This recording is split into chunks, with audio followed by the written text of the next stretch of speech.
선지자의 제자들이 엘리사에게 이르되 보소서, 우리가 당신과 함께 거주하는 이곳이 우리에게는 좁으니 우리가 요단으로 가서 거기서 각각 한 제목을 가져다가 그곳에 우리가 거주할 처소를 세우사이다. 가라. 청하건대 당신도 종들과 함께 하소서. 내가 가리라. 하고 드디어 그들과 함께 가니라. 무리가 요단에 이르러 나무를 베더니 한 사람이 나무를 벨 때 쇠도끼가 물에 떨어진지라. 내 주여, 이는 빌려온 것이니이다. 어디 빠졌느냐? 함에 그곳을 보이는지라.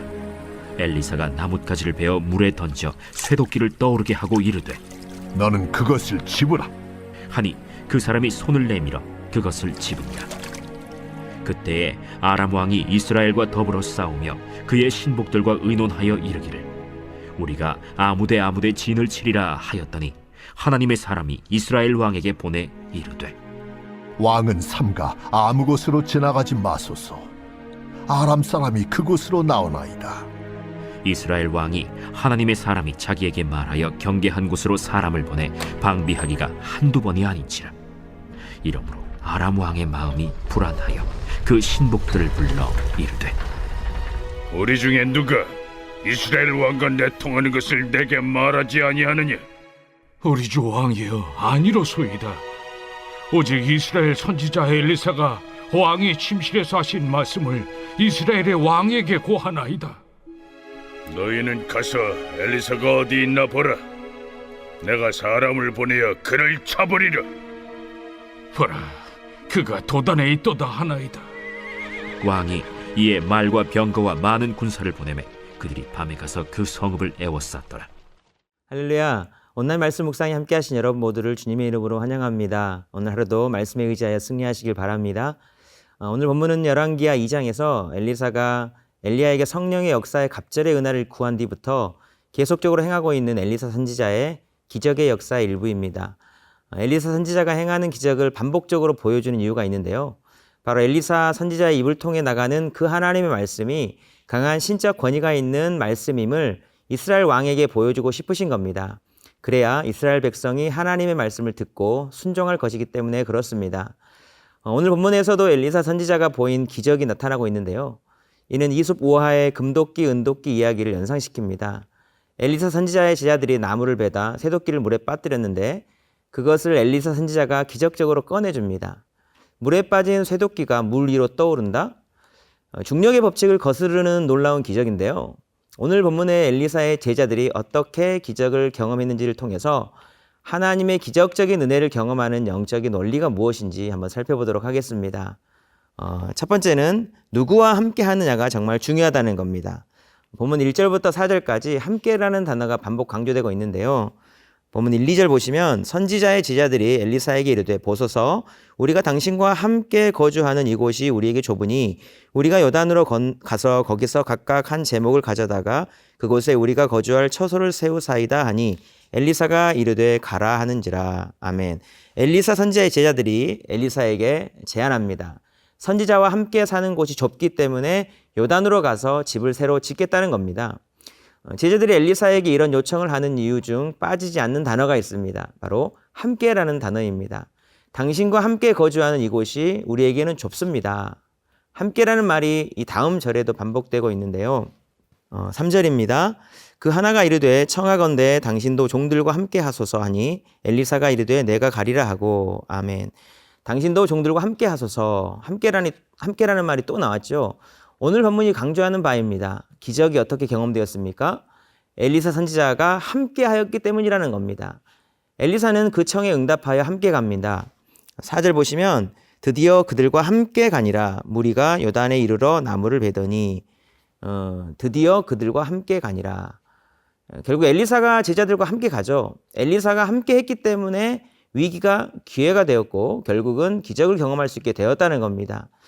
기적은 하나님께서 일으키셔야만 허락된 은혜인 거죠. 그런데 성경은 강조합니다. 우리가 누구와 함께 하느냐가 정말 중요하다는 겁니다. 우리에게는 구약의 모든 선지자보다 뛰어난 예수 그리스도가 함께 계십니다. 예수님께서는 세상 끝날까지 우리와 함께 하신다고 약속해 주셨습니다. 중요한 것은 함께 하시겠다 하시는 예수님을 우리가 모시고 사느냐 하는 겁니다. 예수님을 모시고 산다는 것은 예수님의 말씀을 소중히 품고 산다는 것과 같은 의미인데요. 마가복음의 첫 기적인 가버나움 회당에 귀신이 어떻게 나간 줄 아십니까? 예수님께서 회당에서 말씀을 전하고 계실 때 마침 귀신 들린 자가 거기 있었습니다. 예수님의 말씀을 듣고 있었던 겁니다. 말씀이 귀신 들린 자 속으로 파고 들어가자 그를 사로잡고 있던 귀신이 떠나가는 그런 기적이 일어난 겁니다.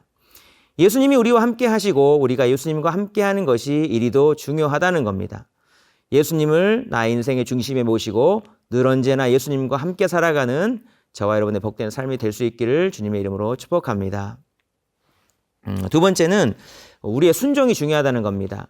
기적적인 은혜를 경험하는 영적인 원리 두 번째, 우리의 순종입니다. 엘리사의 제자들이 도끼로 나무를 베다가 쇠도끼가 물에 빠지게 됩니다. 엘리사의 한 제자는 탄식하며 부르짖습니다. 아, 내 주여, 이거는 빌려온 것이니이다. 빌려왔다는 겁니다. 빌려온 쇠도끼가 물속에 가라앉아 버린 이 문제를 엘리사가 어떻게 기적적으로 해결하는가? 본문 6절 말씀을 보시면요. 하나님의 사람이 이르되 어디 빠졌느냐 하매 그곳을 보이는지라. 엘리사가 나뭇가지를 베어 물에 던져 쇠도끼를 떠오르게 하고. 아멘. 나뭇가지를 베어 던져서 쇠도끼를 떠오르게 합니다. 과학적으로는 전혀 말이 안 되는 일이고 설명도 어려운 일이죠. 물에 빠진 쇠도끼를 중력의 힘을 거슬러 끌어올리려면 이 물의 깊이를 모두 무시할 만한 강력한 자력이 있는 그 자석을 대줘야 할 것입니다. 이것이 자연의 법칙이고 창조의 질서죠. 그런데 나뭇가지를 베어 물에 던졌는데 쇠도끼가 떠오른 겁니다. 과학적으로는 도저히 설명할 수 없는 자연 법칙을 거스르는 일이 벌어진 거죠. 창조주이시며 전능자이신 하나님은 이런 기적을 얼마든지 일으키실 수 있습니다. 특별히 지금은 하나님의 존재를 온전히 믿지 못하는 이스라엘 왕과 그 백성에게 엘리사 선지자를 통해서 하나님의 살아계심을 보여주어야 하기 때문에 더더욱 이런 기적들은 보여줄 필요가 있는 상황이고요. 하나님은 얼마든지 이런 기적을 일으키실 수 있음을 보여주는 겁니다. 그런데 중요한 것이 있습니다. 이런 기적이 계속적으로 반복적으로 일어나지는 않고 일어나서도 안 된다는 겁니다. 왜냐하면 질서가 있기 때문에 그렇습니다. 자연계의 자연 법칙이 지속적으로 무시되는 것은 곧 종말을 의미하는 거거든요. 필요하면 하나님은 잠깐의 놀라운 기적을 일으키시지만 쇠도끼가 중력을 거스르고 계속 물 위로 떠오르는 것은 재앙이 될 수 있다는 겁니다. 그래서 이런 기적을 일으킨 다음에 엘리사가 명령하는 것이 있습니다. 본문 7절 보시면 이르되 너는 그것을 집으라 하니 그 사람이 손을 내밀어 그것을 집으니라. 아멘. 너는 그것을 집으라. 엘리사가 명령했습니다. 그 사람이 엘리사의 말에 순종했습니다. 그 사람이 손을 내밀어 그것을 집었습니다. 무엇을 보여주는가? 물 위 떠오르기까지의 하나님이 해주셔야 하는 기적의 영역이 있고 우리가 그것을 집어 올려야 할 순종의 영역이 있다는 것입니다. 기적을 베풀어 주셔서 물 위에 도끼가 떠올랐어요. 그런 은혜가 임했습니다. 그런데 그 도끼가 그 물 위에 계속 떠올라 있을 수는 없는 겁니다. 다시 집지 않으면 다시 가라앉아야 된다는 겁니다. 성경이 무엇을 가르쳐 주는가? 분명 우리에게는 기적적인 은혜들이 필요합니다. 그런데 말씀에 즉시 순종하는 것이 또 필요하다는 겁니다. 혹 순종하지 않았다면 그 도끼는 그들의 손에 없는 겁니다.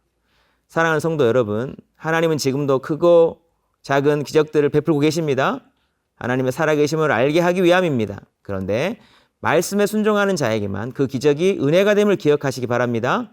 순종의 삶으로 하나님이 베푸시는 그 기적의 은혜를 저와 여러분의 것으로 취하시고 하나님의 살아계심을 경험하는 복된 삶 사시기를 주님의 이름으로 축복합니다. 마지막 하나 더 살펴볼 것은 사람의 방법으로 하나님의 방법을 이길 수 없다는 겁니다. 이런 기적이 엘리사와 함께 있던 그때 아람 왕이 이스라엘을 치려고 하여 전쟁의 계획을 세웁니다. 아람 왕과 그의 신하가 은밀히 계획한 일을 엘리사 선지자가 미리 다 알게 되고 이스라엘 왕에게 말씀을 전하는데요. 오늘 9절 보시면 하나님의 사람이 이스라엘 왕에게 보내 이르되 왕은 삼가 아무 곳으로 지나가지 마소서 사람이 그곳으로 나오나이다. 아멘.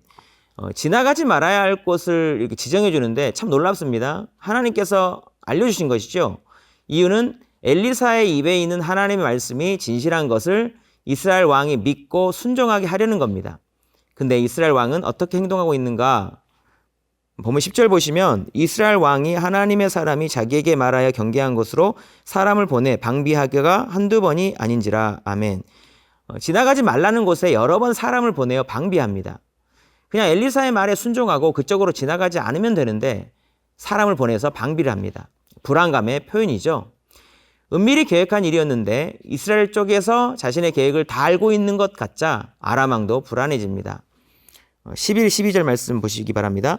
이러므로 아람 왕의 마음이 불안하여 그 신복들을 불러 이르되 우리 중에 누가 이스라엘 왕과 내통하는 것을 내게 말하지 아니하느냐 하니 그 신복 중에 한 사람이 이르되 우리 주 왕이여 아니로소이다.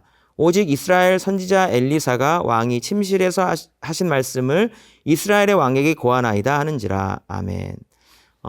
아람 왕은 이스라엘과 내통하는 자가 있다고 그렇게 의심합니다. 내통하지 않으면 도저히 있을 수 없는 일이라 생각되는 거죠.